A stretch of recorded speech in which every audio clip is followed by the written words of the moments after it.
بچہ نہیں کھائے گا تو گیا کہ ہمارا لاس ہو جائے گا، اس لیے ظلم زبردستی سے کھانا کھلانا چاہتے تھے. بچہ نہیں کھانے پر ضد کرتا تھا، باپ کھلانے پر ضد کرتا ہے. ماؤں کو دیکھیں، بچہ کھلونا الماری سے نکالنے پر ضد کرتا ہے اور ماں اسے تالا لگا کر بند کرنے پر ضد کرتی ہے. دونوں ضد کرتے ہیں. ضد بچے کی شناخت ہے، پہچان ہے، خودی کا اظہار ہے. اسی ضد کو آگے بڑی عمر میں ہم کیا کہتے ہیں؟ عزم کا بڑا پکا. یہی ضد ہے، یہی کوالٹی جب بڑی عمر میں پہنچ جاتا ہے تو بچہ جس طرح سے کھلونا چاہیے تو چاہیے، اس کو ہم ضد کہتے ہیں. بڑی عمر میں ایک آدمی بڑی عمر میں پہنچے گا، یہ کام میں کروں گا تو کروں گا، یہ بزنس میں کامیابی حاصل کروں گا، اور اگر وہ کہتا کر دیتا ہے تو ہم تالیاں پیٹتے ہیں، اس کے پیٹ ٹھونکتے ہیں، کہتے ہیں بڑا عزم کا پکا. بچپن میں آپ اسے منفی پہلو سمجھتے ہیں، ضدی، اور بڑے ہونے کے بعد اسے عزم کا پکا سمجھتے ہیں. یہی ایک ہی بات ہے، وہ بچپن میں ضد، بڑے پہ عزم کا پکا. اس لیے ہمیں معلوم ہونا چاہیے کہ ضد میں کیا چیزیں ہیں جو ان کے ضد کو پورا کرنا چاہیے اور بعض ضد کو پورا نہیں کرنا چاہیے. بعض اصولی چیزیں ہیں، نماز کو، اللہ کا احترام اور بڑوں کے احترام میں اگر کہیں کوئی کمی ہوتی ہے تو ان کے ضد کی اصلاح ہونی چاہیے. بچہ اگر ضد کرتا ہے، صاحب آپ کھانا بنائیں لیکن وہ کہتا ہے کہ میں روٹی کھاؤں گا، آپ کے گھر میں اس وقت بریڈ ہے ناشتے پر، وہ کہتا ہے میگی چاہیے، تو ایسی ضد، یہ چیزیں وہ ہیں جو ماں باپ برداشت کر سکتے ہیں. تھوڑا سا اگر عقل و فہم سے کام لیں، ایک دو مرتبہ بچے کی اصلاح کر دیں تو اس کے بعد ماں باپ سمجھ جائیں گے اور بچہ بھی سمجھ جائے گا، اور اس ضد کو دور کرنا آسان ہے. بچوں کو آپ دکان میں لے جائیے. ایسا ہوا ایک مرتبہ کہ میں بھی اپنے بچوں کو لے گیا تو ٹوپی کی دکان میں ایک بچے نے بالکل میرون کلر کا ٹوپی، اس کلر کی ٹوپی کو سلیکٹ کیا، اور ایک بچے نے مجاور قسم کے ایک دم ہرے رنگ کی ٹوپی کو اس نے منتخب کیا. اب ہماری بیوی تھی کہ بالکل پسند نہیں کر رہی تھی. میں نے کہا کہ دیکھیے یہ تمہاری پسند ہے کہ میرون لال پسند نہیں ہے، ہرا پسند نہیں ہے. بچے اپنی عمر، ان کا شوق ہے، اگر وہ لال ٹوپی چاہتی تو دلا دیں، گرین ٹوپی چاہتی تو دلا دیں، جو ان کا شوق ہے وہ پورا کرنے دیں. مطلب یہ ہے یہ ان کی خودی کا اظہار ہے. جو کلر چوائس کرتے ہیں، وہ کھانا چوز کرتے ہیں، یہ سب وہ اپنے چوز کرتے ہیں. اگر آپ کی استطاعت ہے تو پورا کرنا چاہیے. ضد کو ضد کے ذریعے سے نہیں توڑنا چاہیے. نمبر 2، بچے اپنے خودی کا اظہار کرتے ہیں تجربے سے. گھر میں بہت تجربے کرتے ہیں. آپ نے دیکھا ہوگا بچے کو آپ کہیے انڈا لانے کے لیے تو انڈا لاتے یوں گھماتے پھراتے لاتا ہے. گھر میں جب آتا ہے تو 12 کے 12 انڈے پھوٹے ہوئے ہوتے ہیں، ہے نا. گھر میں بلب لانے کے لیے کہا جاتا ہے، پرسوں ہم نے اپنے بچے سے بلب منگوایا تو آنے کے بعد جو ہے وہ گھبرا کر کھڑا رہا ہے. کیا ہوا؟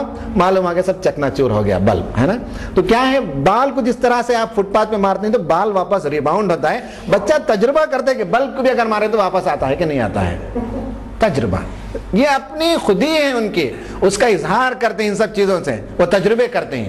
ان سب چیزوں میں بچوں کی اصلاح کرنے کا حکیمانہ پہلو ہونا چاہیے. معلوم ہونا چاہیے کہ ان کے ڈیولپمنٹل سٹیج ہے اور ان کے ڈیولپمنٹ میں ہم معاون بنے، ہم جو ہے رکاوٹ نہ بنے. پھر اس کے بعد یہ ہے کہ بچہ اپنے گھر میں مالک ہونے کا اظہار کرتا ہے. یہ بھی اس کی خودی ہے، اس کی خودی ہے، اس کا ایگو ہوتا ہے. گھر میں آپ رشتہ دار آئیں، آپ کچھ چیزیں جوڑ دیجئے تو آپ کیا دیکھتے ہیں کہ پہلے بچے دوڑ کر آتے ہیں اور مہمانوں کے لیے جو کچھ رکھا اس میں ہاتھ ڈال کر کھاتے ہیں. اب ہماری عورتیں ہوتی ہیں گھر کی، بچوں کو مارتی ہیں، تکا لیتے ہیں گھر میں جا کر، کیوں ایسا مہمان کے لیے رکھا گیا تھا، اس کو تم نے اٹھا کر کھا لیا. بچہ اصل میں یہ اپنی خودی کا اظہار کرتا ہے کہ یہ میرا گھر ہے، یہ میرے باپ کی کمائی ہے اور اس کمائی کا سب سے پہلا حقدار میں ہوں، میں کھاؤں گا بعد میں تم کھاؤ. اچھا، ہم یہ جو سمجھتے ہیں کہ صاحب یہ مہمانوں کے سامنے بے عزتی ہو گئی، جس مہمان کے گھر کو آپ جائیں گے تو ان کا بچہ بھی ویسے ہی ہوتا ہے. یہ تو فطرت ہے. بچوں کو کہنا چاہیے مہمان اگر آ جائیں، مہمان کے کھانے سے پہلے اٹھا کر آپ خود دیجئے بچے کو، اپنے بچے کو. کیا اس میں برا ہے؟ کیوں ہماری خواتین اسے معیوب سمجھتی ہیں؟ بچوں کی فطرت کو نہیں پہچاننے کے نتیجے میں کیا ہماری خواتین یہ سمجھتی ہیں کہ یہ جو مہمان آئے ان کے گھر کے بچے جو ہے وہ زمزم کے دھلے ہوئے ہیں، ان کے بچے آسمان سے اترے ہوئے ہیں اور ان کو شوق نہیں کھانے اور پینے کا؟ سب بچے اپنی ملکیت کا اظہار کرتے ہیں. اسی لیے بچوں میں جو لڑائی ہوتی ہے کار اور ٹائز میں، وہ کس بات پر؟ میں اس کا مالک ہوں، جب تک میں اسے استعمال نہ کر لوں تم استعمال نہیں کر سکتے. یہ ان کی خودی کے اظہار کی چیزیں ہیں. مالکانہ تصرف اور تجربے کرنا اور ضد کرنا، یہ ان کی خودی کے اظہار ہوتے ہیں. خودی کا چوتھا اظہار، اپنی خودی کو کیسے ظاہر کرتے ہیں؟ اس کا چوتھا اظہار یہ ہے کہ بچے الگ الگ وقت جو کھیلتے ہیں ان کھیل پر آپ نگاہ رکھیں تو کبھی آپ نظر آئے گا آپ کو کہ ایک بچہ اس میں باپ بن جاتا ہے، ایک بچہ اس میں ماں بن جاتا ہے اور دوسرے بچے بن جاتے ہیں. تو باپ یہ کما کر لاتا ہے، ماں ان کے لیے کھانا پکاتی ہے. یہ سب آپ دیکھتے ہیں. یہ کیا چیز ہے؟ بچوں کے اندر پیرنٹ ایگو ڈیولپ ہوتا ہے، جذبہ ترحم، بڑپن اور ذمہ داری کا احساس. یہ اصل میں وہ سب سیکھتے ہیں.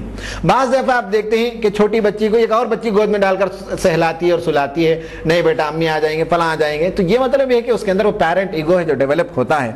اسی طرح بعض دفعے بچوں کو دیکھتے ہیں کہ پانی میں کیچڑ میں کھیلتے ہیں اور بکواس کرتے ہیں, تو وہ چائلڈ ایگو ہے جو بے معنی کام کرتے ہیں.